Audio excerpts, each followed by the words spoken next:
Note to self, don't drink tap water at Jerry Garcia's. Whatever happened to 3D platformers?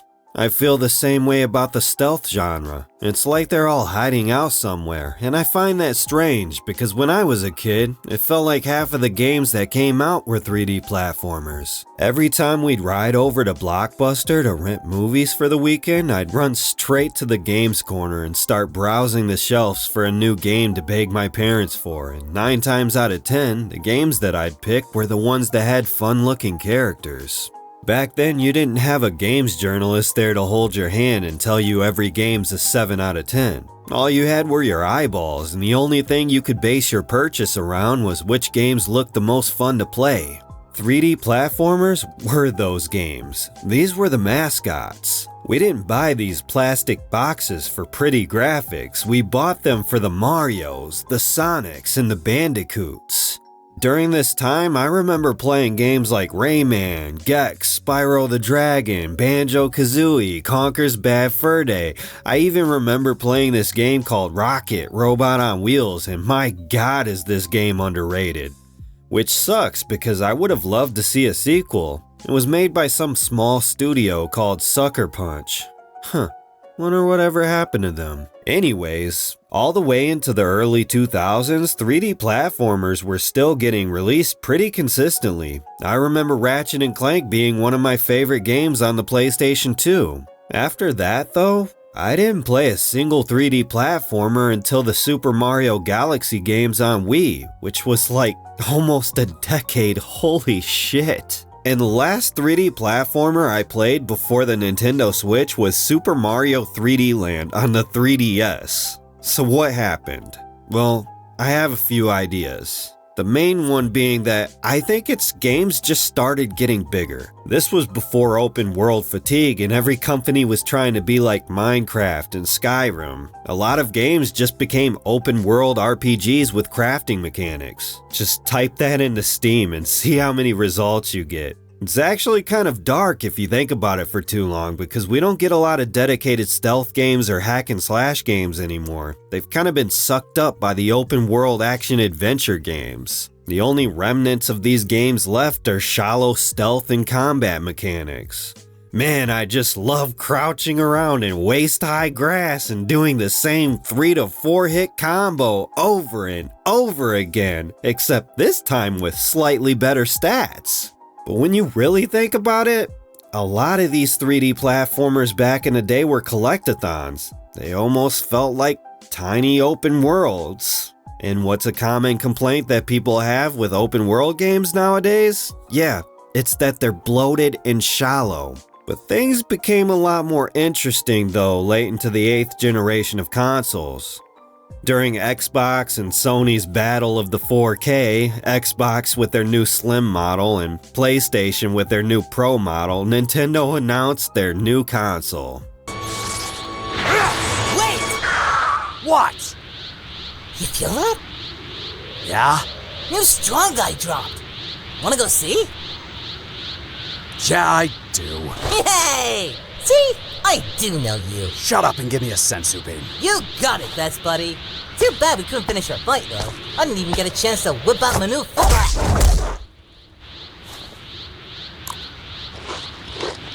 Victory for Sony. The Nintendo Switch. And the unique thing about the marketing around the Nintendo Switch for me wasn't that it was a handheld.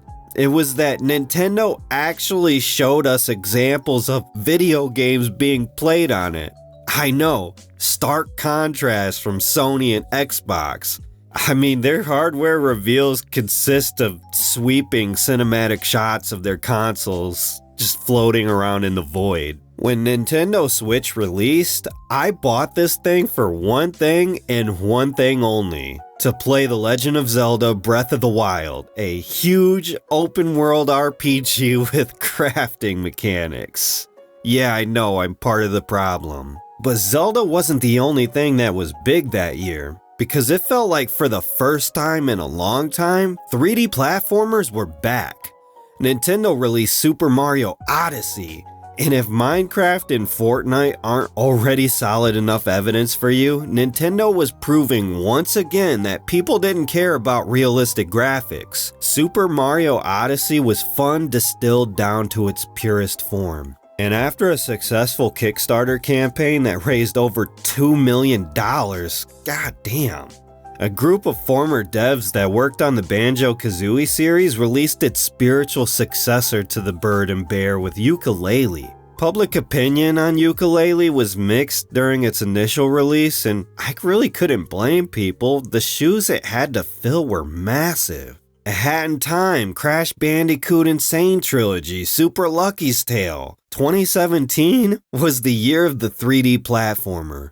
Along with Nintendo's new handheld, it felt like a match made in heaven. Now, after several years and basically being at the end of the Switch's life cycle, I can confidently say that, yeah, we didn't even come close to a renaissance. It wasn't even remotely close to what we were getting back in the late 90s to early 2000s. At least that's what I thought. As a console player, when it comes to indie games, I tend to only notice the ones that break into the mainstream. Hollow Knight, Hades, and Dead Cells being a few examples. And being a Nintendo Switch owner for the past several years, it felt like it was mostly just Metroidvanias and roguelikes flooding the eShop. But on the PC side, it was like a gateway into an entirely different world. The Steam Deck was that gateway. It was a pure PC experience, but at the same time, it was approachable like a console. After seeing a few videos recently on why 3D platformers are dying out, I decided to do some digging. All it took was $25 and a simple search, and I was swimming in 3D platformers like it was 1998. Here's a little sample of what I was able to find within 5 minutes.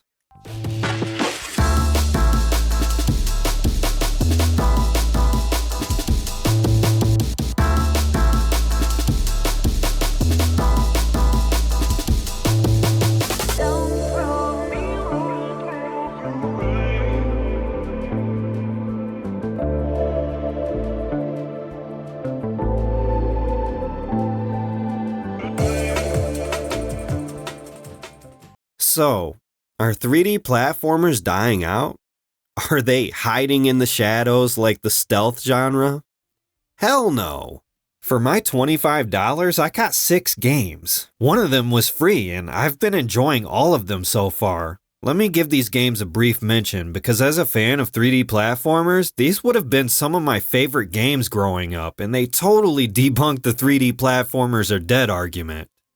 Other than the voice-acted dialogue not sounding compressed enough, Super Kiwi 64 feels like it was developed on the Nintendo 64. I wish I could have played this using a 64 controller. The first thing I noticed was just how good the music was. As soon as I booted this game up and was greeted with the title screen, I got huge Rayman The Great Escape vibes from it. Also, the fact that it says press jump instead of press start to begin the game immediately let me know I was going to enjoy this game.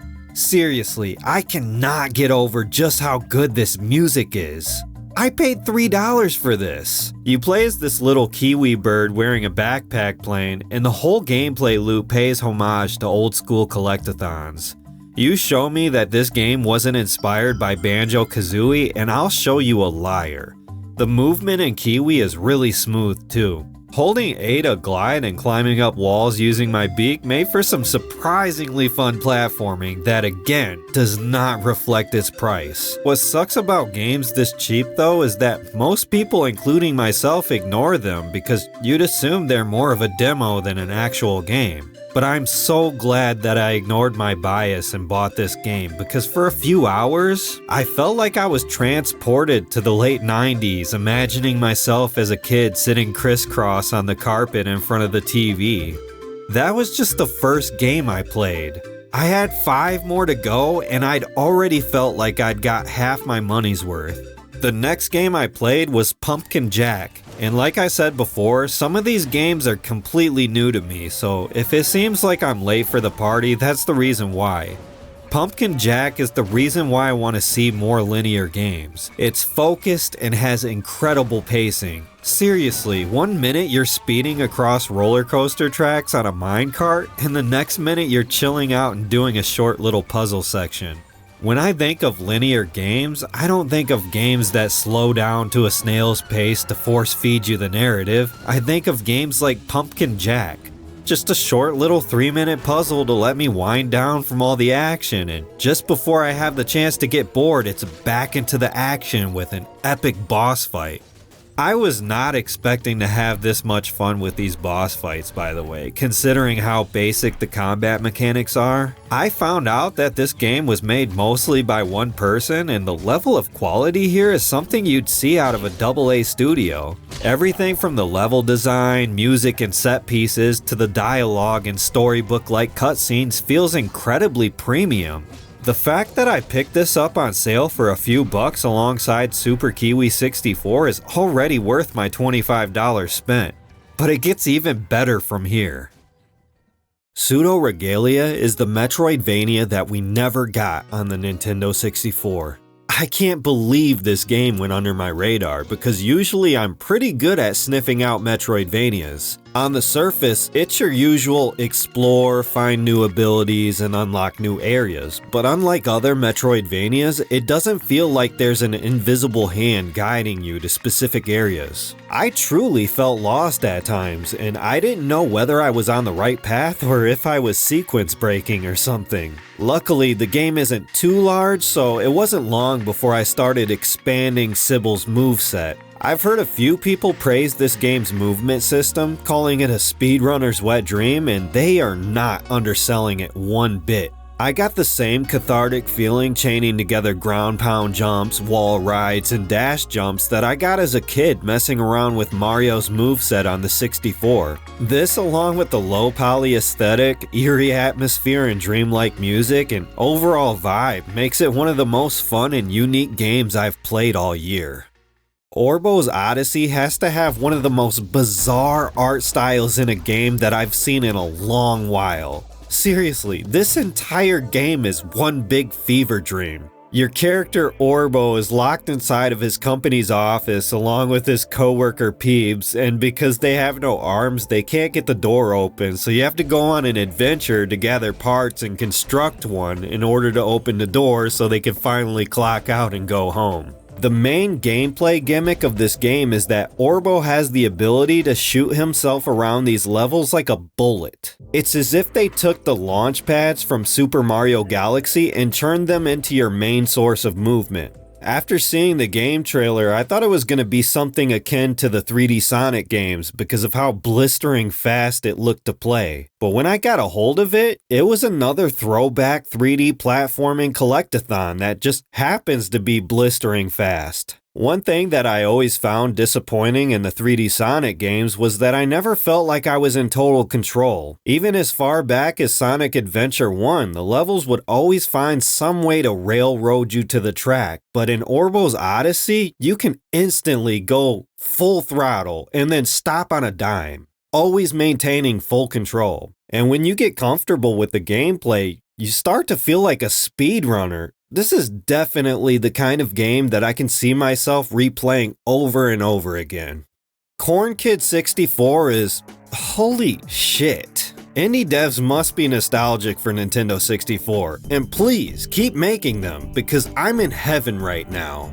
While Pseudo Regalia nails that low poly aesthetic, I feel like my Nintendo 64 would explode trying to run that game. But Corn Kid 64 looks and plays exactly like my childhood. Also, Corn Kid 64 doesn't look like it's drawing inspiration from any one single game from the late 90s.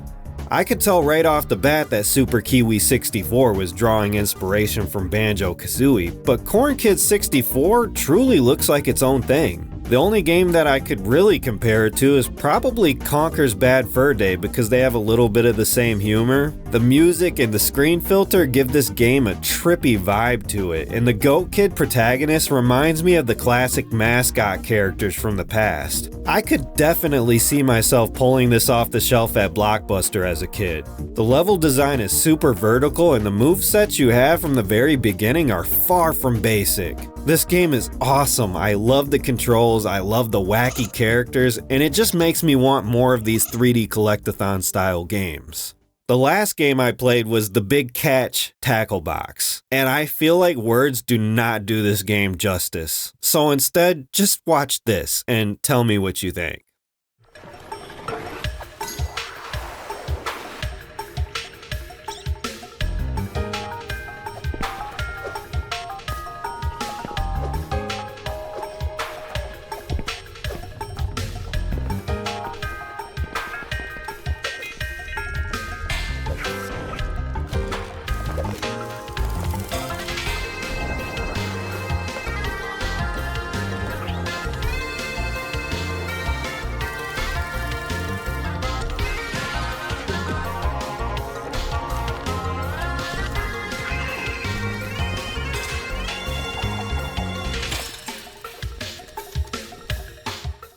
So are 3D platformers dying? Are they really sneaking around in a box like Solid Snake? I don't think so. In fact, I think 3D platformers are the best they've ever been. Sure, I know what it is and I sympathize with people. I miss Banjo and Conker and Dex and all them too. I wish we could get versions of those games with the graphical overhauls and smoother movement like we seen in the Crash and Spyro trilogies. But the magic of gaming back in the day was always getting those new games. Nowadays, it feels like every game just feels the same, or it's the 30th sequel to a franchise I no longer care about. But after all that said, I just know one thing. 3D platformers are back. Hell yeah.